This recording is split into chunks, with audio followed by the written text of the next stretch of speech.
बांट रहे हैं।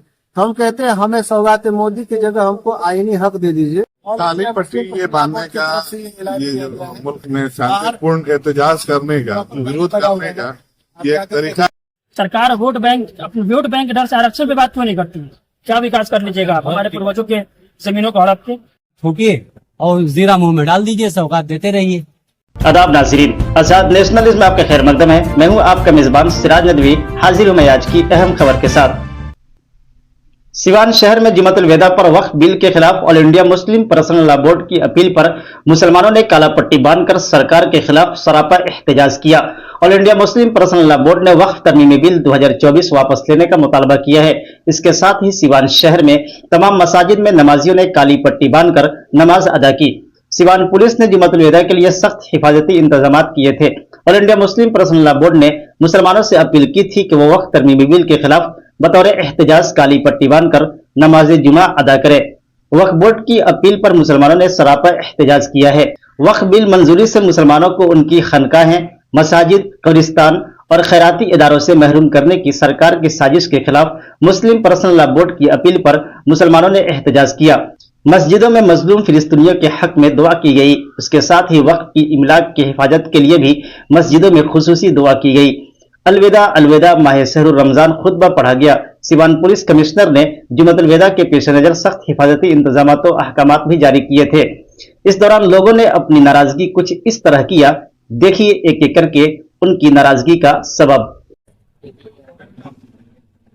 सिराजुल मदरसे के सामने अभी हम मौजूद हैं और यहाँ पे नमाज जुमा जो रमजान की जो आखिरी जुमा है उसकी नमाज अदा की जाने वाली है और यहाँ पे कुछ लोग ब्लैक पट्टी बांधने जा रहे हैं और इस ब्लैक पट्टी बांधने का रीजन क्या है उनसे जानने की कोशिश करेंगे। तो ऐसी हालत में इस देश में जितने भी मंदिर बोर्ड है, न्यास बोर्ड है, जितने बोर्ड है, सब में सबको रखिए, लेकिन आप वहाँ तो कर नहीं रहे हैं। आपका मंशा और मकसद तो दूसरा है। और अगर आपका मंशा और मकसद साफ है तो जो किसी जो सिफारिशात है उस सिफारिशात को आप क्यों मंसूख कर रहे हैं, क्यों वहाँ से हटा रहे हैं?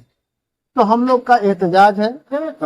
हम लोग तमाम जितने भी यहाँ पर हाजिरीन है नमाज के लिए, आप नमाज खत्म होगी तो भी आप, मैं कहूँगा कि आप लोगों से बात कीजिए ताकि आवाम के अंदर जो रंज गुस्सा है वो हुकूमत तक पहुँच सके। और हम हुकूमत से अपील करते हैं इस तानाशाही का जो ये आप जो बिल ला रहे हैं, आप एक तरफ से कह रहे हैं कि हम मुसलमानों के भईखा हैं और सौगात मोदी बांट रहे हैं। हम कहते हैं हमें सौगात मोदी की जगह हमको आईनी हक दे दीजिए।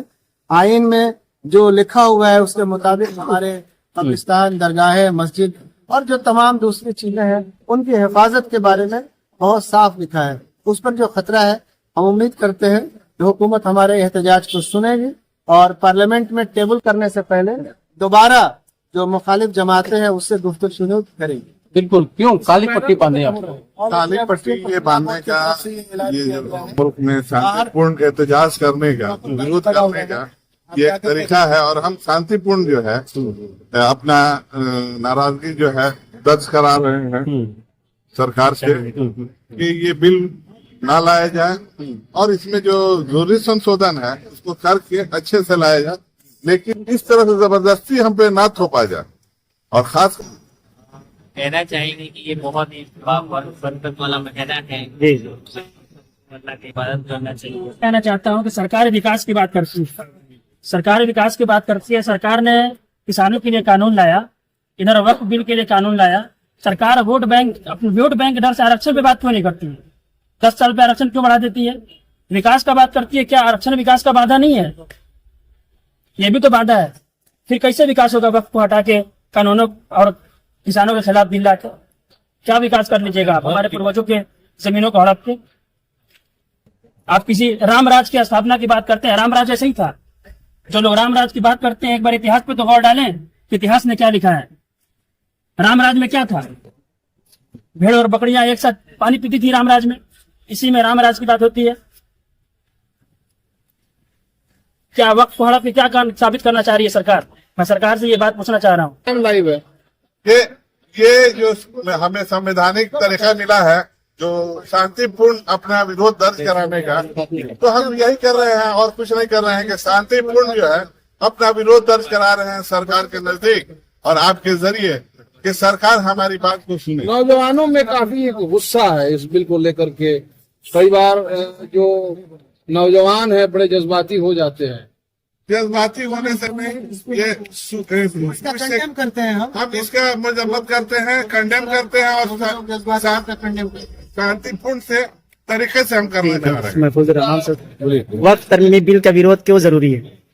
इसलिए कि हमारे मजहब में मुदाखलत है, ये मुल्क के कानून और आइन की मुखालिफत है, इसलिए जरूरी है। इसका विरोध करने से क्या फायदा होगा? मुस्लिम, खास करके मुस्लिम समुदाय का आइन बचेगा, हमारे हुकूक बचेंगे, हमारा मजहब बचेगा, मुल्क के अंदर अमन चैन शांति पैदा होगी, लोगों के अंदर जो बेचैनी बेइत्मीनानी है वो खत्म होगी। गवर्नमेंट की तरफ से तो कहा जा रहा है कि मुल्क में अमन चैन बिल्कुल पहले से मौजूद है। कहने और करने में क्या फर्क है? वो आप 10 साल से देख रहे हैं, वो कहती क्या है, करती क्या है। अभी कुछ दिनों पहले किसानों की भलाई के लिए भी कानून लाई थी, बहुत चीख के कहा जा रहा था कि हम किसानों के फायदे के लिए लाए हैं, लेकिन वक्त ने साबित कर दिया कि किसानों के लिए कितना। सवाल ये है कि जिसकी भलाई आप करना चाहते हैं उसको वो मंजूरी नहीं होती, वो आप उसके लिए भलाई क्यों करते हैं?